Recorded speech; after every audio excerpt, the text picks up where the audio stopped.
여러분 반갑습니다. 교목실의 최민구 목사입니다.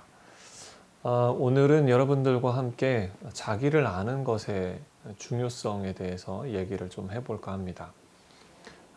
중국의 그 손자병법 있죠. 손자병법에서 이야기하는 것 가운데 여러분 잘 아시는 지피지기면 백전백태다 이렇게 얘기를 하죠. 보통 백전백승 뭐 이런 얘기를 하지만 원래는 이제 백전백태입니다. 자기를 알고 남을 알면 100번 싸워서 위태롭지 않다 이 말이에요. 우리가 여기서 포인트가 뭐냐면 이제 나를 아는 것입니다. 상대방도 알아야 되지만 나를 아는 것입니다. 요즘에 굉장히 중요하게 떠오르는 화두 가운데 하나가 메타인지예요. 메타인지는 내가 아는 것과 모르는 것을 내가 인지하고 있는가.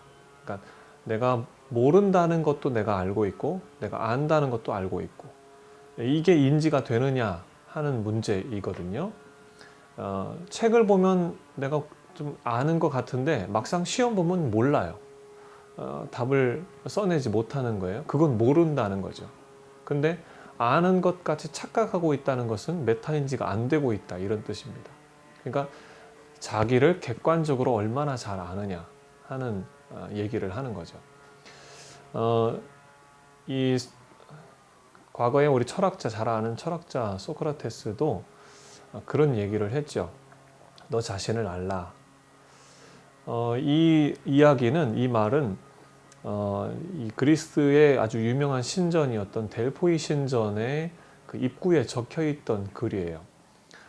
그것을 이제 소크라테스가 인용을 한 것이죠. 그래서 유명해졌는데 이 문장과 관련된 소크라테스와 친구와의 그 에피소드가 있습니다.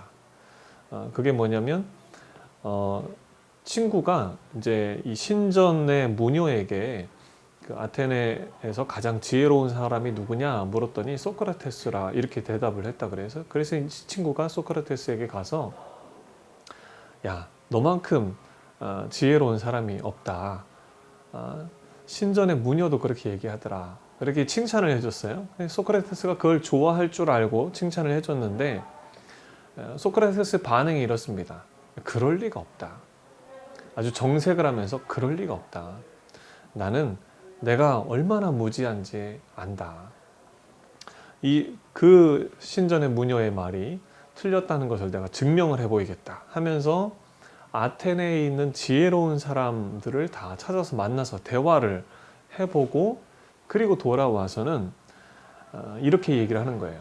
그 사람들은 자신이 무엇을 알고 있는지조차 모르는 자신이 모른다는 사실조차 모르는 사람들이구나 하는 것을 얘기를 했다고 그래요. 적어도 나는 내가 모른다는 것을 알기에 그 신전의 무녀의 말이 맞다 이렇게 대답을 했다고 합니다. 소크라테스는 얼마나 자기 자신을 정확하게 알려고 했는지 우리가 알 수 있는 대목이죠.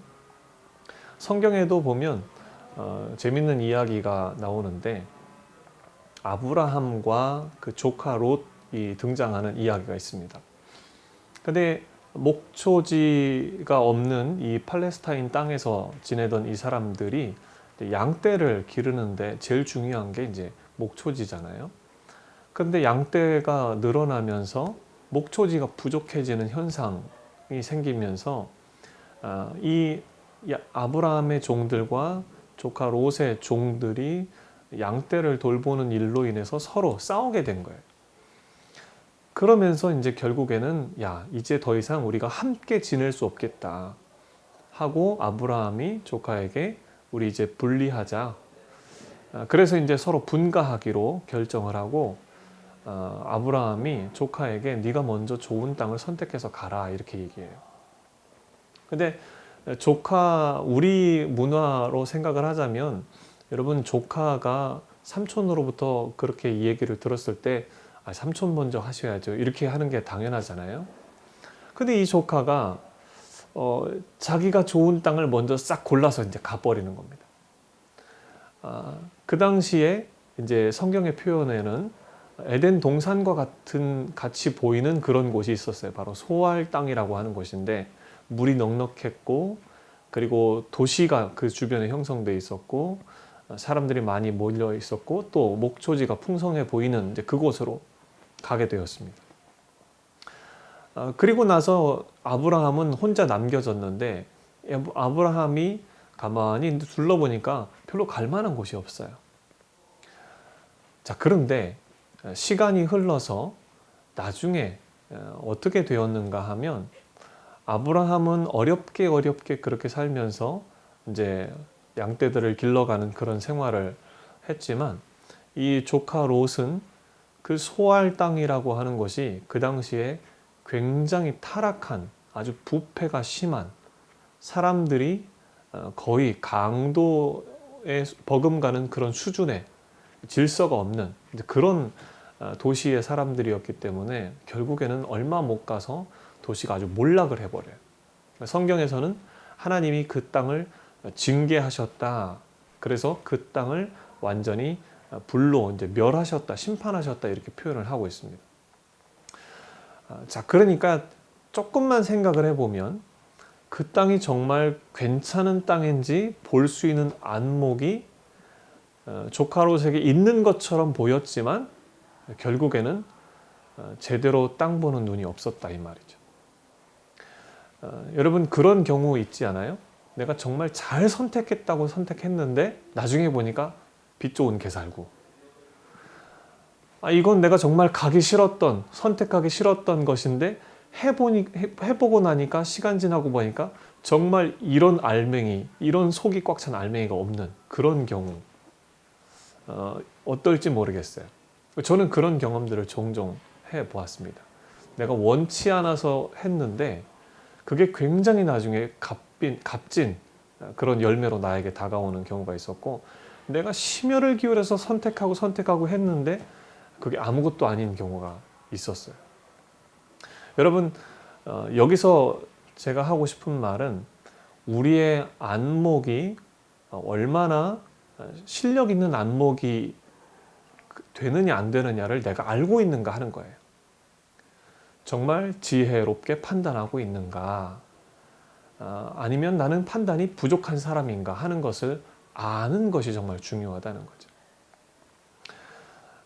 또 예수님께서 그 제자들에게 이야기를 하는 가운데 한 사람 이제 소경된 사람을 이렇게 만나게 되면서 그런 이야기를 합니다. 보지 못하는 자들은 보게 하고 보는 자들은 맹인이 되게 하려 함이라. 이게 무슨 말일까요? 보지 못하는 자들은 보게 하고 보는 자들은 맹인이 되게 하렵니다. 눈치 빠른 친구들은 좀 눈치를 채셨을 것 같은데 자기가 잘 못 보는 사람입니다 라고 얘기하는 사람은 가만히 시간 지나면서 지혜를 얻게 한다는 거예요. 그런데 나는 내 안목이 정확해. 내 눈은 틀리지 않아.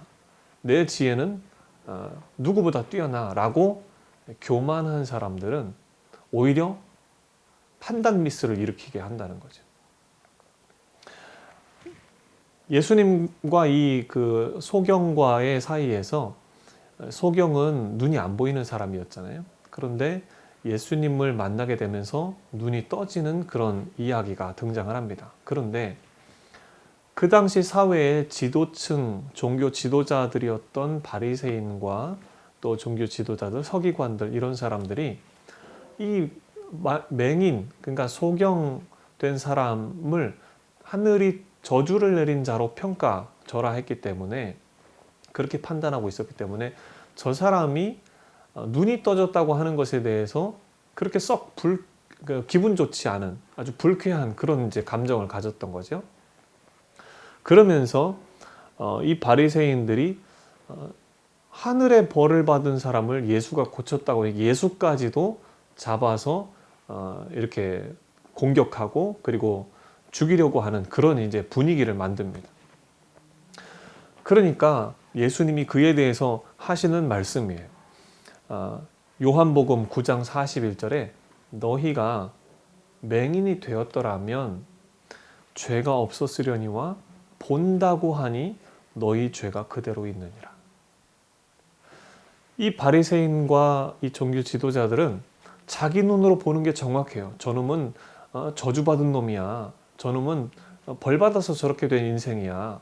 라고 낙인 찍어버리는 그 안목이 이 사람들은 자기가 옳다고 주장하고 저 사람은 저렇게 사는 게 당연해 이렇게 여겼는데, 예수님은 그 맹인을 보고 오히려 고쳐주시면서 눈을 뜨게 하심으로 상황이 역전되기를, 예수님께서 맹인들을 향해서 너는 본다고 하니 너희가 죄 지은 자가 됐고, 그리고 못 보는 자가 되어버리고, 못 본다고 한 이 맹인은 보는 자가 되었고 눈이 떠지고 결국에 예수님을 알아보는 그런 사람이 되었다고 얘기를 하는 거예요. 우리가 내 눈으로 바르게 보고 있다, 잘 보고 있다 이렇게 생각하는 것이 굉장히 큰 착각일 수도 있다고 하는 거죠. 그래서 늘 항상 내가 바르게 보고 있는 게 맞나? 라고 질문해 보는 게 필요하다는 겁니다. 그리고 정말 내가 잘 알고 있는 게 맞나? 다시 한번 질문해 보는 게 필요하고. 그래서 우리의 삶에서 우리가 공부할 때도 내가 아는 것, 모르는 것을 내가 모른다는 것도 알고 있다. 내가 안다는 것도 알고 있다. 이렇게 볼 수 있는 그런 지혜가 필요하고, 또 인생 전체를 통해서도 내가 내 인생을 판단하고 또 진로를 선택할 때 정말 이게 지혜로운 선택인가, 그리고 사람들과의 관계에서도 그 사람들에게 대하는 나의 태도가 정말 옳은 태도인가 하는 것을 잘 생각하면서, 그러면서 선택하면서 행해야 한다는 이야기입니다. 여러분, 여러분은 여러분 자신을 잘 알고 있습니까? 스스로 한번 질문해 보면서 여러분의 삶을 갖고 가 보기를 바랍니다. 기도하겠습니다. 하나님 아버지, 은혜를 감사합니다. 오늘 우리가 우리 자신에 대해서 얼마나 알고 있는가 하는 부분에 대한 이야기를 나눠 보았습니다. 소크라테스가 얘기했던 것처럼 너 자신을 알아라. 요즘에 우리가 또 얘기하고 있는 메타인지, 이것은 정말 객관적으로 나 자신을 얼마나 이해하고 있는가를 묻는 질문의 형태라고 생각합니다. 우리는 우리 자신을 얼마나 알고 있는지 우리 스스로에게 질문해 보면서, 내가 잘 모르는 부분은 잘 모른다고 인정할 줄 알고, 또 아는 부분은 정확하게 어디까지 안다고 판단할 수 있는 그런 지혜를 우리 학생들이 다 갖기를 원합니다. 그래서 삶을 살아가는데 돌다리도 두드려 보는 것처럼 인생을 점검해 가면서, 우리 자신을 점검해 가면서 그렇게 탄탄하게 인생을 설계해 가는 그런 우리 학생들이 다 되게 축복하여 주시옵소서. 감사드리며 예수님의 이름으로 기도합니다. 아멘.